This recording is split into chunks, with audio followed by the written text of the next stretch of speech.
What's up, guys? You know the deal here with this type of video. It's somehow December. Most importantly, it's eggnog season. And you guys do not want to see what I can do to a gallon of eggnog. But for now, let's talk about all those new November releases I saw last month. We have 9 new movies to talk about in this video. Don't forget to like this video and subscribe to the channel if you enjoy this type of monthly wrap-up. Now let's kick this off by talking about Weird, the Al Yankovic story. So this is a movie I wasn't really looking forward to when it came out. I mean, the trailer I thought didn't look great. It looked very low budget. It's going right to the Roku channel. Who even knew that that was a real thing? But I couldn't have been more wrong about this one. Weird, the Al Yankovic story might go down as the best comedy of 2022, and it's filled to the brim with heart. Looking back, I probably should have known better with this one. I mean, that whatever Weird Al was going to serve up to us, and I mean, I think this movie took like 15 years to make. It took a long time. But he knew what he was doing. He wasn't going to miss his shot with this movie. And love him or hate him, and some of his music can get a little annoying, even though I do like some of his songs, you can't deny his craft for his parody comedy. Obviously, one of the reasons this movie is so good is because of Daniel Radcliffe and how much he just goes balls to the wall into this role. So let's talk about him for a second, because I love the way this guy has taken his career in the last few years. He doesn't care about awards. He doesn't care what anyone thinks. He just takes these weird and quirky roles. He doesn't want anyone to see him as Harry Potter anymore. He has more money and fame than he could ever need, so he's just out there having fun. I feel like the biggest compliment I can give the guy is not once during this movie did I feel like I was watching Harry Potter play Weird Al Yankovic. The dude just oozes Short King energy. You gotta love it. But yeah, the entire cast in here is actually really good. You get tons of good cameos from people like Rainn Wilson. He's actually in the movie a lot. But other people like Jack Black, Conan O'Brien, amongst others. Evan Rachel Wood is actually really good as Madonna in this movie. She almost plays like the villain of this story. And all of those moments are made so funny because it's just making fun of all the usual tropes from musical biopics. If you like movies like Bohemian Rhapsody and Rocketman, you're gonna get a kick out of this movie. I don't care how confusing it seems, figure out how to download the Roku channel on your TV, because this movie is worth it. It's a surprise hit. I had a total blast with it. Like I said, it might be the funniest movie of 2022. So whatever you gotta do, get your butt on the couch and watch Weird, the Al Yankovic story. I had a lot of fun with it. I'm putting this one in the great category. It was a huge surprise to me. Next up, we have Black Panther: Wakanda Forever, the first sequel to Black Panther and the first Black Panther movie without Chadwick Boseman, who unfortunately passed away a couple years ago. I wasn't completely looking forward to this one, but then the trailer dropped in. It surprised me a little bit. I liked the tone of it. It seemed very focused and emotional and touching. It definitely got me on board and looking forward to what's to come. If nothing else, it seemed like they were able to find a way to progress the story of this character within the MCU while also delivering up a nice tribute to an actor that was well loved within the Marvel Universe and to the people around him. If I had to rank this one right off the bat, it's probably going in my top 3 or top 4 of Marvel Phase 4. I didn't love it. I liked it. Ryan Coogler is definitely a bright spot of this movie. His direction's always fantastic. He's a great visual storyteller. I just felt like this one droned on a little bit too long. It's like 2 hours and 40 minutes long. There's a lot of drama. There's a lot of dialogue. I think there's only like 15 to 20 minutes of action in this entire movie, and I really felt that. All of that violence and action is very meaningful, but I just wish there was a little bit more of it. I thought the cast in here did some really good work. Letitia Wright as Shuri and Angela Bassett as the Queen. I thought they were nice little standouts, and I enjoyed the introduction of Ironheart Riri Williams into this Marvel Cinematic Universe. It actually got me looking forward to her Disney show more. I wasn't really looking forward to that after seeing her in the movie. I actually think I think it'll be pretty good. But please, if anyone from Marvel or Disney is watching this right now, which is highly unlikely, please give Riri Williams her pink suit from the comics. The suit they gave her in Wakanda Forever made her look like a goddamn obese Power Ranger. I couldn't do it. But the obvious standout that everyone's talking about here is Namor. I thought he was a great sympathetic villain added into Phase 4 here. Everyone loved the guy. Unfortunately, everyone wants a Namor standalone movie. I just found out that apparently because of the Universal rights, we're not able to get that yet, but I'm sure he'll be a big part of the future of the MCU because everybody loved this guy. But yeah, he was a great part of this movie. So with all that being said, it was a touching story, a really nice tribute to Chadwick Boseman. There were a lot of things I liked about it. There were a lot of things I didn't like about it. So for that reason, Wakanda Forever, that's going to go in the good category for November movies. I liked it. I didn't love it. Next up is The Wonder. This is basically a period piece thriller mystery about a nurse that has to investigate the case of some young girl who stops eating for months on end, but never gets sick, never gets weak or hungry. I didn't really feel like it was the most interesting plot ever when I heard about it, but if it's the type of movie that Florence Pugh wants to star in, you probably should take notice because she's one of the best actresses working in Hollywood. And it should surprise absolutely nobody that she's really good in this movie. She's reason enough alone to just watch it. And I found myself getting more invested in this movie than I was expecting halfway through. The beginning, I thought, took a long time to get going, but after it started to unfurl, you really got all the details of this mystery at hand and this family that's taking care of her. I started to care about it more than I thought I was gonna. I will say, though, if you don't have the biggest attention span in the world, this might not be the movie for you. Like, I have no problem completely giving myself to these thrillers and mysteries, even if they're a slow burn.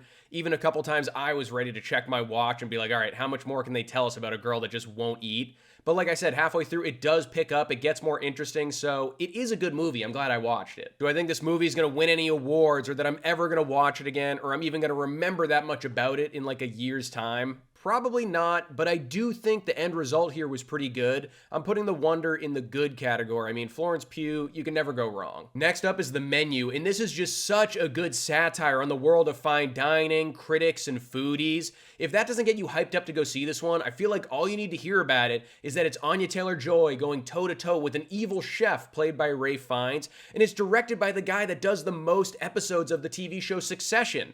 If that doesn't have you running to the theater, I don't know what will. This movie might actually go toe-to-toe with Weird the Al Yankovic Story for funniest movie of 2022. My audience really responded to The Menu. I probably laughed out loud like a dozen times. Everyone was having a lot of fun with it. Obviously, I can't judge how people responded as well to Weird because that was a home release, but my theater for The Menu was roaring. I absolutely love Ralph Fiennes. I don't think he's ever turned out a bad performance in his entire career, and obviously this movie is no different. He's just really layered in this movie as this evil chef, someone you want to impress, but like, you're also afraid of that person at the same time. They do a really good job just like keeping him mysterious as this central, powerful figure. She keeps the story moving at a very solid pace and just makes everything much more interesting. She's always calling out the Ralph Fiennes character on his bullshit. Maybe he'll bring out some food on a plate the size of his goddamn pinky finger, and everyone's in awe and amazed at this. And she's like, so what? This is bullshit. And he doesn't like that. I'd be remiss if I didn't just quickly mention Nicholas Hoult. I don't know if anyone garnered more laughs in this movie than him. He was just on point. His character's absurd. And even in the background, when absolute chaos was breaking loose in this restaurant, his character was always doing something to get some serious laughs. And for anyone that's on the fence about this one because they think it's much more of like a bloody horror gore fest,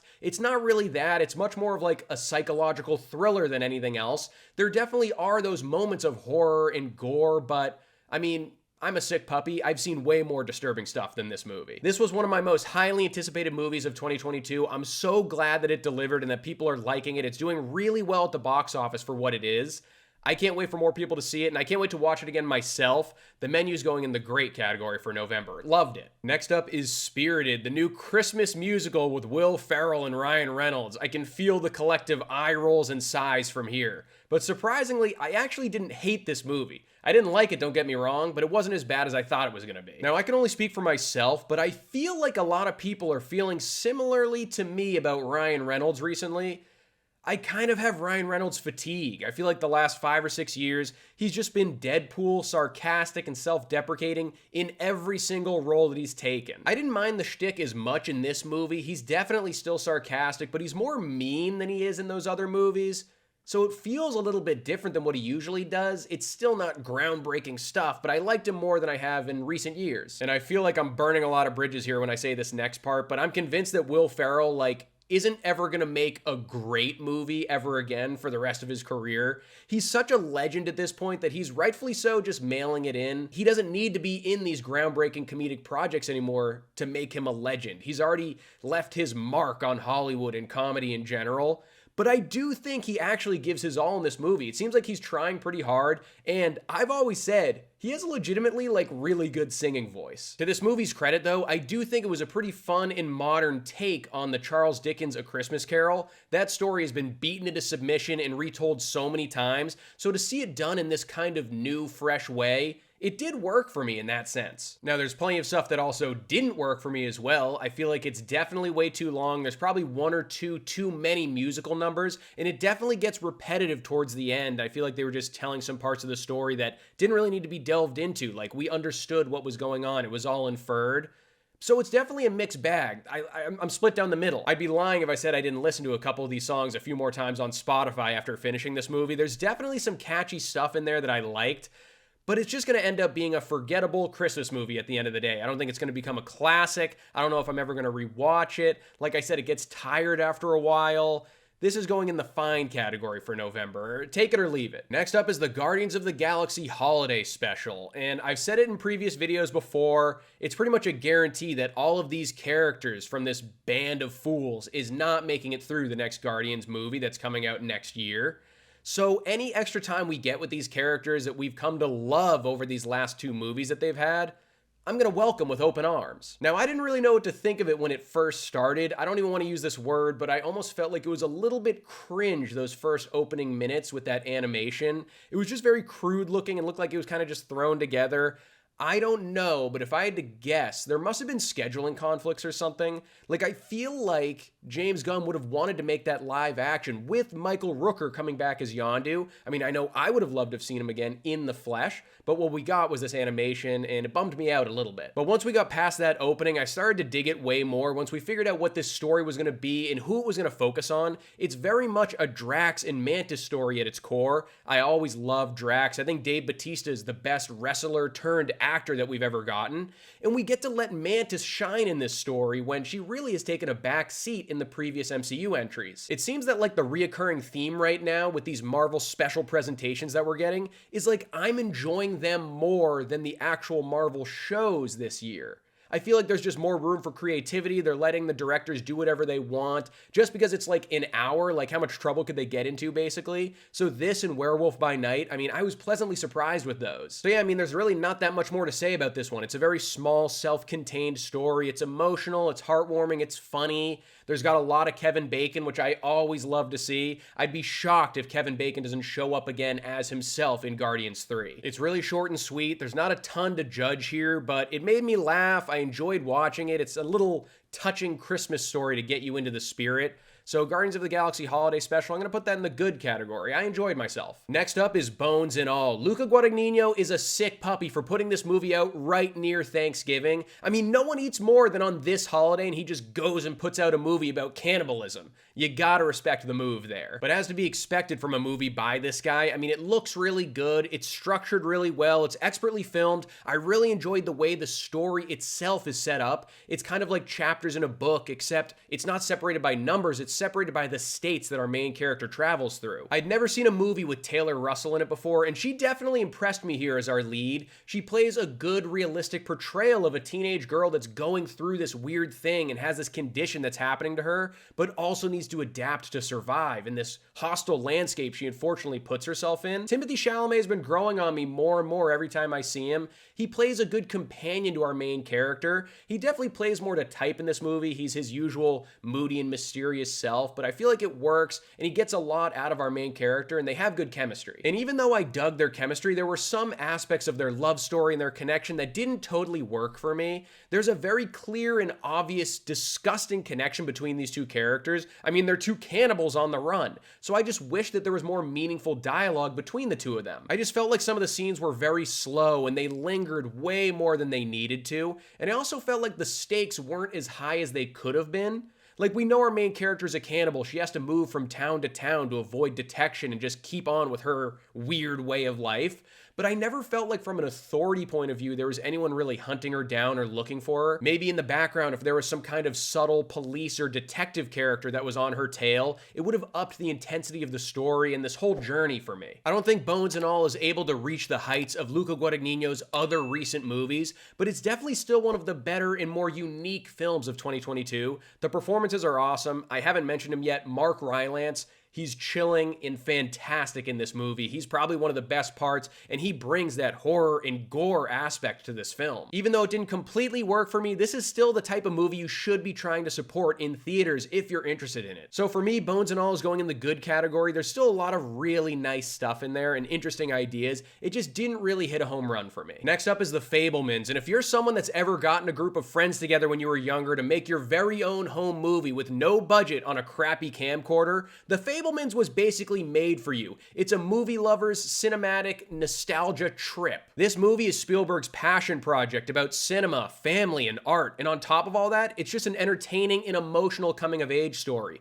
I feel like more and more recently, movies are coming out that are like cinema movies about the actual act of movie making or how people fell in love with movies. And I'm a total sucker for that. The Fabelmans is so special because we get a director like Spielberg who's so decorated and celebrated, one of the most of our generation. And he's made absolute magic up on the silver screen in the past. Raiders of the Lost Ark's my favorite movie of all time. Jaws, Jurassic Park, the list goes on. He's put out some absolute bangers. And he tries to do the exact same here, but instead of with a larger-than-life story, it's about a very small and focused story loosely based off his own life and how he became in love with movies. One of the movie's biggest assets are obviously the actors involved in this story. They all put out very organic and effortless performances. They make themselves very easy to root for. They're all going to feel like members of your own family by the time this movie finishes. Paul Dano and Michelle Williams put out great performances here. It was a joy to see them on screen. I feel like in recent years, movies have just been getting longer and longer. Gone are the days of like the tight 90-minute thriller or comedy. It seems like everything is over 2.5 hours now. And The Fabelmans is over 2.5 hours, but one of the best compliments I can give it is that it doesn't feel that way.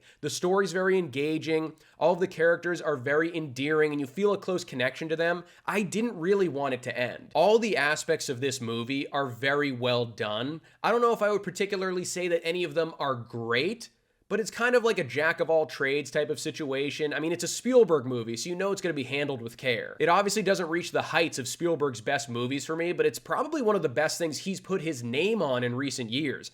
If you're looking for some kind of wholesome, emotional, coming-of-age, feel-good slice-of-life story, it would be hard to go wrong with The Fabelmans. The Fabelmans is getting put in the great category for 2022, I mean. Spielberg came to play. Next up is Disney's Strange World, the movie that almost nobody knew was even coming out because the marketing for this thing was absolutely terrible. I didn't even know until like a month ago that Jake Gyllenhaal, one of my favorite actors, was in this new Disney movie. I mean, I usually have my finger on the pulse with that kind of stuff, and I'm always doing research about upcoming movies, and somehow this one, from Disney, completely slipped through the cracks. It seems more people know about this movie because of the Disney CEO firing. We know that Chapek got fired and that Iger got brought back in to be CEO. I can't say for sure if it had anything to do with this particular movie, but I mean, he did not have the right vibe going forward for Disney's battle plan. He thought animation was just for babies, basically, which is hilarious seeing as you're the CEO of Disney and you're gonna say that. But there's a chance this movie wasn't marketed for another reason. And that's because it just really isn't that good. I feel like I was just completely desensitized and disengaged from what I was seeing on screen. I felt no connection to the characters or the story, which is a total bummer because I think this is some of the best visuals I've ever seen in a Disney movie before. It's an absolute waste from a technical standpoint, and when you look at the cast, I mean, Jake Gyllenhaal, Dennis Quaid, Gabrielle Union, those are some high caliber movie stars that get people's butts in seats. And this movie is absolutely flopping at the box office. I think it's on track to lose like $100+ million, which is almost unheard of from a Disney movie. Maybe they just tried cramming too much stuff into this movie at once with all the themes and the different characters and the adventure, because I wasn't invested in their journey and I left thinking this should have probably been like a series more than anything, so I had more time to care about these characters, their relationships, and the whole dynamic that's going on here. I'm upset about this one because it should be right up my alley in theory. Like the way it starts, it's really like an animated Indiana Jones, larger-than-life type of adventure, and I love that stuff. I eat that stuff up. So obviously, I was super bummed out by the time the credits rolled, and it just really didn't do anything for me. Strange World's going in the bad category. Really sad to see with this one. Okay, now that we've talked about all 9 of these movies, let's rearrange this to get these final rankings in order here. Obviously, Strange World staying in the bad category. Same with Spirited and Fine. They're the only ones in both of those respective categories, so no moves needed there. The good category is going to get a little interesting. I think I liked Bones and All the most. Probably put Guardians above The Wonder, because The Wonder, like I said, it's a good movie, but it does linger a little too long. If you don't have a great attention span, it might get on your nerves a little bit. Moving up to the great category, I think I'm going to pretty much swap this. So I'm going to put The Fabelmans in first, followed by The Menu, and then Weird, the Al Yankovic Story. Even though Weird the Al Yankovic Story isn't in first, please heed my call and watch that movie. I guarantee you'll have a good time. All right, guys, we did it. We made it through all of those new November movies, and it actually was a pretty good month, all things considered. Probably better than the movie month we had in October. Thanks so much for watching this video. You know I love making these types of tier lists for you guys. Don't forget to like this video and subscribe to the channel if you haven't already. It really helps me out, and I'll see you guys at the next video.